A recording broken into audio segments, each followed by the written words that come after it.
Fuse ring system आपके सामने आ रहा है। नाम से ही क्लियर हो जा रहा है कि यहाँ पर रिंग का फ्यूजन है। जो रिप्रेजेंटेटिव एग्जाम्पल है वो है इंडोल। तो फ्यूजन रिंग का जब हो रहा है तो ये ध्यान रखिए, जब हेट्रोसाइक्लिक फ्यूज रिंग सिस्टम हम देख रहे हैं तो उसमें निश्चित रूप से एक रिंग हेट्रोसाइक्लिक होना जरूरी है। यानी एक आपकी नॉन हेट्रोसाइक्लिक सिस्टम हो सकता है और दूसरा कैसा होगा, हेट्रोसाइक्लिक सिस्टम होगा, तभी वो फ्यूज रिंग हेट्रोसाइक्लिक कंपाउंड्स में आएगा। यहाँ पर जो आप इंडोल ले रहे हैं उसमें एक रिंग बेंजीन की है और दूसरी रिंग पायरॉल की है। ठीक है, तो अब आप देखें ये न्यूक्लियस इंडोल का कि किस तरह से ये न्यूक्लियस है, इसकी को कैसे हम सिंथेसाइज कर सकते हैं, क्या इसकी प्रॉपर्टीज हैं, रिएक्शंस हैं। तो ये इंडोल न्यूक्लियस हम लोग देखते हैं। देखें यहाँ पर ये इंडोल न्यूक्लियस है, बेंजीन के साथ फ्यूजन है किसका, तो आंसर है पायरॉल का। पायरॉल का स्ट्रक्चर ध्यान होगा, 5 मेंबर्ड रिंग है, नाइट्रोजन प्रेजेंट है, नाइट्रोजन के साथ हाइड्रोजन है और ये है आपका एरोमेटिक सिस्टम। बेंजीन का फ्यूजन है और इसको बी बेंजोपायरॉल कहते हैं, क्योंकि अगर आप देखें जब आप नाम देंगे तो प्रीफिक्स के फॉर्म में क्या आएगा, बेंजीन। तो बेंजीन में ई हटा करके ओ लगा देंगे तो बेंजो, और ये जो बेंजो है वो पायरॉल के इस आर्म पे जुड़ा हुआ है, इसलिए इसका नाम क्या है, B benzopyrrole. B benzopyrrole is indole. Synthesis जब हम किस तरह से इसको सिंथेसाइज कर सकते हैं ये देखते हैं तो हम क्या पाते हैं कि हम कौन से रिएक्टेंट्स यूज करेंगे, तो उसके लिए हम डिस्कनेक्शन अप्रोच की बात करते हैं। और इस डिस्कनेक्शन अप्रोच में देखें तो ये है आपका इंडोल। इंडोल में क्या आप कर सकते हैं, तो एक देखिए यहां से मैं ये एक लाइन ड्रॉ कर रही हूं, इसको अगर आप नंबर 1 कर ले तो दिस इज 1। इसमें आप क्या देख रहे हैं कि ये है बेंजीन रिंग और इस बेंजीन रिंग के साथ जुड़ा हुआ है नाइट्रोजन, और दूसरा क्या है, 2 कार्बन का सिस्टम। देखें, benzene ring with 1 nitrogen and 2 carbon system. अब ये नाइट्रोजन डायरेक्टली जुड़ा है तो ये एनिलीन हो सकता है, ये हाइड्राजीन हो सकता है सिस्टम में, और दूसरी तरफ से 2 कार्बन आकर के जुड़ रहे हैं। दूसरी तरफ देखें तो दूसरी तरफ देख क्या पा रहे हैं आप कि सिर्फ अगर हम इस रिंग को ब्रेक कर दें, अगर ये पोजीशन लें और इसको हम सेकंड नंबर दे दें, तो आप क्या पा रहे हैं कि सेकंड नंबर में आपने ये किया कि बेंजीन का सिस्टम है, डायरेक्टली जुड़ा हुआ है नाइट्रोजन और ऑर्थो पोजीशन पे 2 कार्बन प्रेजेंट है। अगर साइक्लाइजेशन हो जाता है तब हमको फिर से आपका इंडोल न्यूक्लियस मिल जाएगा। तो इस तरह से डिस्कनेक्ट करके हम पता कर सकते हैं कि कौन से सिस्टम हो तो हम इस न्यूक्लियस को बना सकते हैं, सिंथेसाइज कर सकते हैं। एक इंपॉर्टेंट सिंथेसिस का मेथड है, नाम है Fischer indole synthesis. Fischer scientist है जिन्होंने इस सिंथेसिस को यूज किया था फर्स्ट टाइम, तो उन्हीं को ऑनर देने के लिए ये फिशर इंडोल सिंथेसिस है। इसमें क्या है, किस तरह से यूज करते हैं उसको आप देखें। तो फिशर इंडोल सिंथेसिस में हम लेते हैं aryl hydrazone. Aryl hydrazone of a ketone or aldehyde is heated with acid, the simple acid, mineral acid as well as Lewis acids. Catalyst के फॉर्म में जिंक क्लोराइड यूज करते हैं, boron trifluoride use करते हैं, polyphosphoric acid use कर सकते हैं high temperature पे। ठीक है, अब यहाँ पे हम यूज क्या करें, एरिल हाइड्राजोन। अगर हाइड्राजीन का स्ट्रक्चर देखें तो क्या होगा, NH2 NH2। NH2 क्या है, हाइड्राजीन। अगर एक हाइड्रोजन का सब्स्टिट्यूशन फेनिल ग्रुप से कर दें तो ये क्या हो जाएगा, फेनिल हाइड्राजीन। तो ये है फेनिल हाइड्राजीन, और जब ये एल्डिहाइड या कीटोन के साथ रिएक्ट करती है तो हमको क्या मिलता है, हाइड्राजोन। देखिए ये है phenyl hydrazine, it reacts with acetones, simplest ketone is acetone. और ये बना क्या रहा है, तो देखिए 2 हाइड्रोजन, यहां से ये रिएक्शन है ना, ये 2 हाइड्रोजन इस ऑक्सीजन के साथ वाटर मॉलिक्यूल के फॉर्म में यहां से देखें तो ये निकल गए, ये -H2O, और ये क्या बना, ये जो सिस्टम है ये आपका हाइड्राजोन का सिस्टम है, C6H5NHNC, और ये 2 मेथिल ग्रुप जुड़े हुए हैं। ऑक्सीजन की जगह पे क्या आ गया है, नाइट्रोजन। फर्दर अगर आप देखें तो आप क्या पा रहे हैं कि अगर इन दोनों में बॉन्ड का फॉर्मेशन हो जाए, बॉन्ड का फॉर्मेशन कहाँ होना है कि कार्बन के साथ बॉन्ड का फॉर्मेशन हो जाए। तो अगर यहाँ पर ये देखिए ये कार्बन से बॉन्ड का फॉर्मेशन हो जाएगा तो हमें प्रोडक्ट मिल जाता है, जैसा कि आप यहाँ देख रहे हैं। दूसरा एग्जाम्पल देखें तो ये ले गया फेनिल हाइड्राजोन और यहाँ पर जो कीटोन लिया गया है वो कैसा कीटोन है, तो आप पा रहे हैं कि जो कीटोन लिया गया है वो आपका कीटोन में एक तरफ मेथिल ग्रुप जुड़ा है, एक तरफ फेनिल ग्रुप जुड़ा हुआ है, ठीक है। और यहाँ पर आप देखें तो आपको जो प्रोडक्ट मिल रहा है वो फेनिल सब्स्टिट्यूटेड प्रोडक्ट मिल रहा है, फेनिल सब्स्टिट्यूटेड प्रोडक्ट मिल रहा है, ठीक। अब एसिटिक एसिड के साथ ये रिएक्शन जब कराई गई, साइक्लोहेक्सानोन का डेरिवेटिव लिया गया, कीटोन की जगह साइक्लोहेक्सानोन है, तो उस केस में भी हमको सब्स्टिट्यूटेड पायरॉल इंडोल मिल रहा है, सब्स्टिट्यूटेड इंडोल मिल रहा है, और ये है स्ट्रक्चर सब्स्टिट्यूटेड इंडोल की, नाम है 1 2 3 4 टेट्राहाइड्रोकार्बाजोल। तो इंडोल को बनाने के लिए क्या तरीका है, फेनिल हाइड्राजीन लीजिए, एल्डिहाइड कीटोन से रिएक्ट कराएंगे, हाइड्राजोन मिलेगा और हाइड्राजोन को साइक्लाइज कराते हैं। अब अगर एक बात आप देखें तो आप पा क्या रहे हैं कि जो हाइड्राजोन है या इवन हाइड्राजीन है उसमें क्या है, 2 नाइट्रोजन प्रेजेंट है। कितने नाइट्रोजन है, तो आंसर है 2। क्या आपको इंडोल न्यूक्लियस में 2 नाइट्रोजन चाहिए, आंसर है नहीं, हमको तो सिर्फ एक ही नाइट्रोजन चाहिए। इसका मतलब एक नाइट्रोजन यहां से निकल जा रहा है। अब किस तरह से निकल रहा है, इसकी क्या मैकेनिज्म है, वो आपके सामने अगले स्लाइड में आ रही है।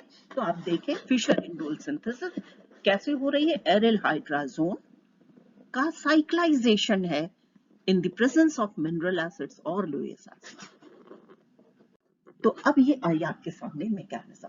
सबसे पहले देखिए phenyl hydrazine C6H5NHNH2 and here this is the ketone, ठीक। कीटोन के साथ रिएक्शन हुआ, फेनिल हाइड्राजोन एरिल हाइड्राजोन। इसमें देखिए 2 नाइट्रोजन है, दोनों नाइट्रोजन का नेचर अलग अलग है, एक कौन नंबर दे दिया अल्फा, एक बीटा, आप 1 2 दे सकते हैं। 1 फेनिल ग्रुप के डायरेक्टली लिंक्ड है और 2 सेकंड नाइट्रोजन। अब फर्स्ट स्टेज में यहां देखें तो क्या दिखाया गया है कि ये एरिल जो सिस्टम है इसका इनामीन टॉटोमर जो बन रहा है, ये दूसरा देखें इनामीन टॉटोमर, ये हो कैसे जा रहा है कि ये डबल बॉन्ड यहाँ पे शिफ्ट हो रहा है, देखें ये डबल बॉन्ड यहाँ पे शिफ्ट हो गया, this become double bond CH2, ठीक है ना, दिस बिकम डबल CH2 और यहाँ पर आ गया ये NH, ठीक। तो ये है टॉटोमर फॉर्म। नेक्स्ट स्टेज में प्रोटोनेशन हो रहा है। अब सवाल उठता है अगला कि प्रोटोनेशन 1 पे होगा, अल्फा पे होगा या बीटा पे होगा। तो इसका आंसर है कि जो प्रोटोनेशन है वो बीटा नाइट्रोजन पे होता है। क्यों होता है, क्या अल्फा पे नहीं हो सकता है, आंसर है कि डाइप्रोटोनेट डेरिवेटिव भी बनते हैं, यानी कि अल्फा बीटा दोनों पर हो जाए, लेकिन अगर प्रोटोनेशन सिंपल मोनोप्रोटोनेटेड डेरिवेटिव बन रहा है तो उस केस में बीटा नाइट्रोजन पर आपके हाइड्रोजन आकर के जुड़ रहा है, बीटा नाइट्रोजन पर आकर के हाइड्रोजन जुड़ रहा है। तो ये देखें यहां पर आपके बीटा पोजीशन पर आकर के ये NH2+ का सिस्टम आपको मिल रहा है, ठीक। दूसरे नंबर पर आप आए तो ये जो CH2 है यहाँ पे कौन सा बॉन्ड है, डबल बॉन्ड है। तो ये डबल बॉन्ड ऑर्थो पोजीशन पर आकर के जुड़ता है और ऑर्थो पोजीशन पे जुड़ने की वजह से एक हाइड्रोजन देखिए ये प्रेजेंट है, CH2 आकर के जुड़ गया, C सिस्टम PH, और ये नाइट्रोजन और नाइट्रोजन के बीच का बॉन्ड ब्रेक कर जाता है। ध्यान रखें नाइट्रोजन नाइट्रोजन के बीच का बॉन्ड की बॉन्ड स्ट्रेंथ कम है कार्बन कार्बन की तुलना में, इस वजह से नाइट्रोजन नाइट्रोजन बॉन्ड ब्रेक कर जाता है, उसकी जगह पर कौन सा बॉन्ड बन रहा है, कार्बन कार्बन। कौन नेचर क्या है बॉन्ड का, दोनों बॉन्ड सिग्मा बॉन्ड है, देखें दोनों बॉन्ड सिग्मा बॉन्ड है। और अगर इनकी पोजीशनिंग आप देखें तो 1 2 3 और 1 2 3, यानी एक जगह पर वो बॉन्ड ब्रेक कर रहा है, दूसरी जगह पर बॉन्ड का फॉर्मेशन हो रहा है। तो जो फॉर्मेशन हो रहा है उसमें क्या हुआ, देखें बेंजीन रिंग है, लेकिन जैसे ही CH2 जुड़ता है this becomes non aromatic product, यहाँ पे एरोमेटिसिटी इसकी खत्म हो गई, ये लॉस्ट एरोमेटिक बिहेवियर है। तो ये हुआ, ये CH2 आपका आ गया, दूसरा देखें तो यहाँ पर इस बॉन्ड के ब्रेक करने की वजह से double bond NH2 plus phenyl group as such जुड़ा हुआ है। इधर देखें क्या होगा, ये हो जाएगा, ये देख रहे हैं, तो इसकी वजह से ये हो जाएगा double bond NH। Next stage में यहां से H प्लस के फॉर्म में निकलता है, डबल बॉन्ड का फॉर्मेशन हो रहा है और ये H आकर के कहां जुड़ जाता है, इस पोजीशन पे, दिस बिकम्स NH2 प्लस। ठीक, नेक्स्ट स्टेज देखें, नेक्स्ट स्टेज में आप क्या देख रहे हैं, ये कार्बन इस कार्बन पर आकर के नाइट्रोजन अटैक करता है, नाइट्रोजन के जुड़ने की वजह से जो नेक्स्ट पोजीशन है उसमें आप देखें तो ये जो आपका ओनियम था, this becomes amine system NH2 and this is removed in the form of NH3 plus and finally the product is formed। देखें यहाँ पर, तो जैसे ही ये NH2 प्लस तो यहाँ पॉजिटिव चार्ज आता है, यहाँ से HH प्लस के फॉर्म में निकल जाता है, ये बना लेता है अमोनिया। अमोनिया बनने के साथ साथ आपको जो ये प्रोडक्ट मिल रहे हैं वो देखें, यहाँ पर H का रिमूवल हो रहा है और न्यू रिमूवल होने के साथ साथ आपको ये जो प्रोडक्ट मिल रहा है वो आपके सामने आ रहा है। ठीक है, तो इस तरह से साइक्लाइजेशन हो रहा है इस सिस्टम में। और जो बीटा नाइट्रोजन है, देखें ये बीटा नाइट्रोजन है जो अमोनिया के फॉर्म में निकल जा रहा है, बीटा नाइट्रोजन है जो कि अमोनिया के फॉर्म में निकल जाता है। ठीक है, तो ये है आपका सिस्टम, जी अमोनिया निकल रहा है, फिर यहाँ देखें तो यहाँ फिर आपका H प्लस के फॉर्म में निकल जाएगा और H प्लस के फॉर्म में निकलने यहाँ पे भी देखें तो ये हो गया माइनस H प्लस। तो जो फर्स्ट स्टेज में प्रोटोनेशन हो रहा है वो यहाँ पे डिप्रोटोनेट कर रहा है और आपको फेनिल सब्स्टिट्यूटेड इंडोल मिल जा रहा है। इस मैकेनिज्म को एक दो बार आप खुद लिखेंगे करेंगे तो आप आसानी से इसको कर सकते हैं। नेक्स्ट इसमें देखें तो किस तरह के रिएक्शन इन्वॉल्व है, तो this is internal substitution electrophilic, internal electrophilic substitution. और जैसा अभी मैंने बताया कि देखिए एक सिग्मा बॉन्ड ब्रेक कर रहा है, एक सिग्मा बॉन्ड बन रहा है, तो क्लीवेज भी है, फॉर्मेशन भी है और एक दूसरे के रिस्पेक्ट में 3-3 पोजीशन है। तो इस तरह के बॉन्ड फॉर्मेशन इसको हम सिग्मा ट्रॉपिक शिफ्ट या सिग्मा ट्रॉपिक रीअरेंजमेंट कहते हैं। दूसरा आप देखें तो यहाँ पर नाइट्रोजन बॉन्ड वीकर बॉन्ड है, तो नाइट्रोजन बॉन्ड ब्रेक कर जाता है और कार्बन कार्बन बॉन्ड बन जाता है। तीसरा आप देखें तो जो साइक्लाइजेशन हो रहा है, तो साइक्लाइजेशन के लिए कोई जरूरी नहीं है कि एसिड प्रेजेंट से ही हो, साइक्लाइजेशन विदाउट कैटलिस्ट भी हो जाता है एट हायर टेम्परेचर। तो जहां पर हाइड्राजोन सेंसिटिव है एसिड के लिए, सेंसिटिव मतलब कि हाइड्राजोन एसिड के प्रेजेंस में डीनेचरिंग उसकी हो जा रही है, तो उसके लिए हम कैटलिस्ट के एब्सेंस में भी रिएक्शन करवा लेते हैं। अगला कि कौन सा नाइट्रोजन निकल रहा है, तो इसको आइसोटोपिक लेवलिंग करके भी चेक किया गया, तो ये पाया गया कि the nitrogen which is alpha nitrogen वही इंटैक्ट रहता है और बीटा नाइट्रोजन अमोनिया के फॉर्म में निकल जाता है। तो ये है आपकी फिशर इंडोल सिंथेसिस नाम से जाना जाता है और पूछा जाता है, तो इसको आप ध्यान रखेंगे। नेक्स्ट हम लोग आए कि किस तरह की प्रॉपर्टीज और किस तरह के रिएक्शन सिस्टम में प्रेजेंट है। तो सबसे पहले अगर हम इंडोल न्यूक्लियस को ही देखें तो आपको ध्यान होगा कि पायरॉल के केस में भी हम देखते ये थे कि जो आपका पायरॉल में देखा जाए तो रिंग जो थी वो इस तरह से सिस्टम था आपका कि पायरॉल में electron density flows towards the ring, so it is electron rich system, pi electron excessive system। तो अब इस हिसाब से देखें तो पोजीशन ये देखा जाता है कि जो पोजीशन 3 है this is good for electrophilic substitution. और जब हम फ्यूज रिंग सिस्टम में जाते हैं तो हम ये देखते हैं कि जितनी भी रेजोनेटिंग स्ट्रक्चर्स मिले उसमें वो रेजोनेटिंग स्ट्रक्चर्स प्रेफर की जाती हैं जिसमें बेंजीन का स्ट्रक्चर डिस्टर्ब ना हो।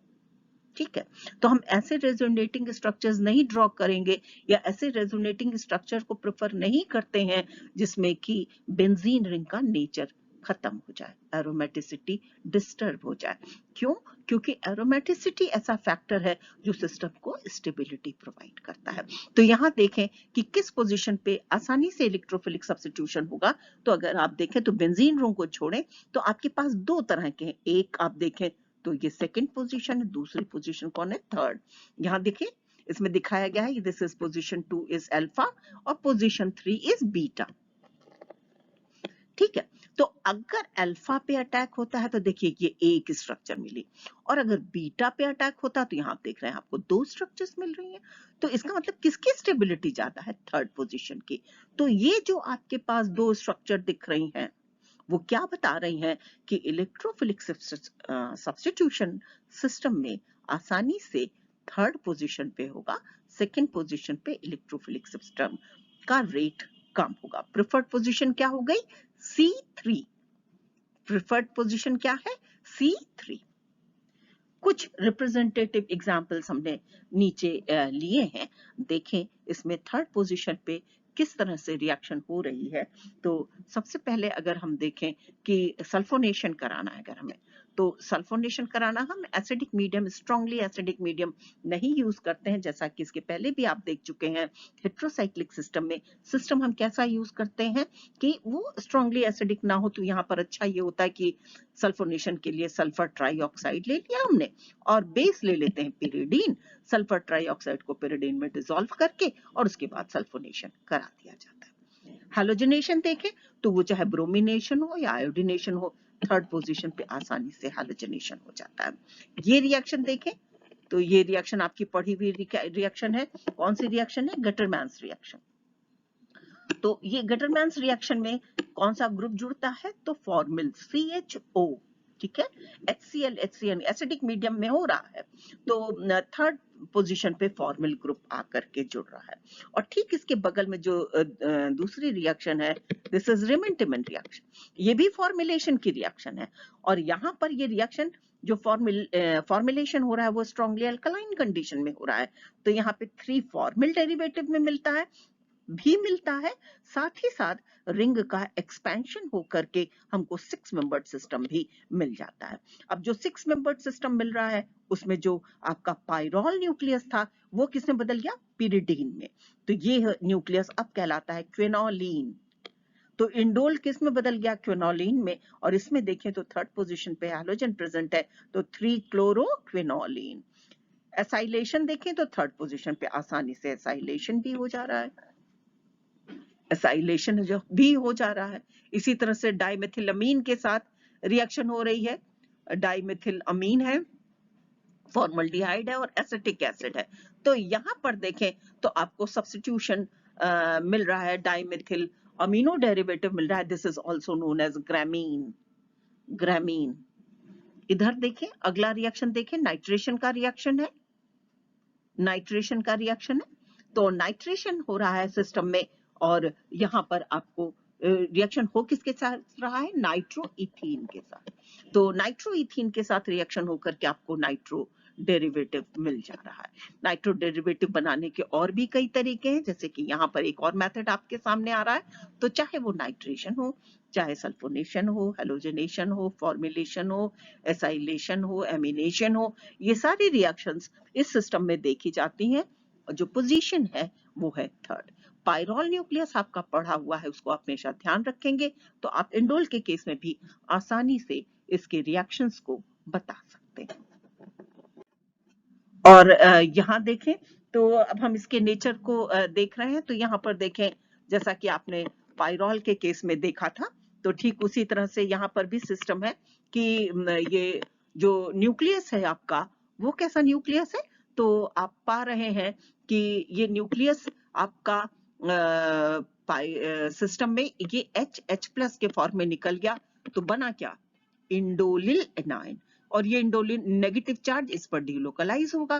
तो ये आप कह सकते हैं बहुत स्ट्रॉन्ग बेस के प्रेजेंस में ये रिएक्शन हो रही है, so it is very weak acid, it is very weak acid, but this H can be removed as H+। तो H+ के फॉर्म में निकल सकता है, इसका मतलब कि N substitution can also takes place, N substitution. ठीक है, तो नेचर कैसा हो गया? It is poor acid. Indole के केस में देखें नाइट्रोजन पर एल्काइलेशन हो जा रहा है, डाइमेथिल सल्फेट एल्कलाइन कंडीशन में एल्काइलेशन दे रहा है। दूसरी रिएक्शन आपको दिखाई गई जिसमें alkyl magnesium halide Grignard reagent और फर्दर कार्बोक्सिलेशन पे थर्ड पोजीशन पे, बीटा पोजीशन पे कार्बोक्सिलिक ग्रुप जुड़ रहा है। एडिशन रिएक्शन भी देखी गई है, और एडिशन डाइक्लोरोकार्बीन के केस में जब हम पढ़ रहे हैं, देख रहे हैं, तो हम देख रहे हैं कि इंडोल न्यूक्लियस में जो पाइरॉल है, पाइरॉल के सेकेंड और थर्ड कार्बन, किस कार्बन, इन दोनों कार्बन को देखें, सेकेंड और थर्ड कार्बन के अक्रॉस आकर के ये डाइक्लोरोकार्बीन जुड़ रहा है, जो कि हमें दो तरह के प्रोडक्ट दे रहा है। एक प्रोडक्ट तो ऐसा है जिसमें हम मेथिल देख रहे हैं और डाइक्लोरोमिथाइलिन का सिस्टम आकर के जुड़ रहा है, और दूसरी जगह रिंग एक्सपैंड कर जा रही है और हमको क्विनोलिन डेरिवेटिव मिल जाता है। कैसा डेरिवेटिव मिलता है? क्विनोलिन, यानी कि यहां पर देखें तो ये H+ निकल गया, H+ निकला तो ये हुआ क्विनोलिन, इसके सेकंड और फोर्थ पोजीशन पे मेथिल ग्रुप है, थर्ड पोजीशन पे हैलोजन प्रेजेंट है। तो एडिशन सिस्टम भी यहाँ पे प्रेजेंट है। अगली रिएक्शन देखें तो रिडक्शन की है। रिडक्शन इस सिस्टम में आसानी से हो जा रहा है। तो लिथियम लिकर अमोनिया के प्रेजेंस में जब रिडक्शन हो रहा है तो रिडक्शन बेंजीन रिंग का हो रहा है, ध्यान रखें। इस रिडक्शन का नाम है बर्क रिडक्शन, जिसमें बेंजीन रिंग का रिडक्शन हो रहा है, और मेटल एसिड के साथ या बोरोहाइड्राइड और एसिड कॉम्बिनेशन के साथ जब रिडक्शन कराते हैं तो पाइरॉल न्यूक्लियस का रिडक्शन होता है। जब पाइरॉल न्यूक्लियस का रिडक्शन हो रहा है तो इसको कहते हैं इंडोलीन, इसको कहते हैं इंडोलीन। तो ये रिड्यूस्ड प्रोडक्ट है। ऑक्सीजन सब्स्टिट्यूएंट के फॉर्म में, जैसे यहाँ देखें ये इंडोल न्यूक्लियस है, यहाँ पे सेकंड पोजीशन पे OH ग्रुप दिखाया गया है, और इसी का आप कह सकते हैं कीटोइनॉल फॉर्म कह सकते हैं इसको, तो इसको कहते हैं ऑक्सिंडोल, ऑक्सिंडोल। और इसका बिहेवियर आपके फिनॉल जैसा होता है। बिहेवियर कैसा है? फिनॉल जैसा होता है। तो ये था इंडोल न्यूक्लियस, इसकी सिंथेसिस बहुत इंपॉर्टेंट है, फिशर इंडोल सिंथेसिस, और उसके बाद इसके रिएक्शन की रिएक्शन पाइरॉल न्यूक्लियस पे हो रहे हैं, तो किस पोजीशन पे हो रहे हैं, प्रेफर्ड पोजीशन क्या है, इलेक्ट्रोफिलिक सब्स्टिट्यूशन कैसे होंगे, एडिशन रिएक्शन, रिडक्शन रिएक्शन जो आपके सामने आई। So this is about nucleus, which is Indo.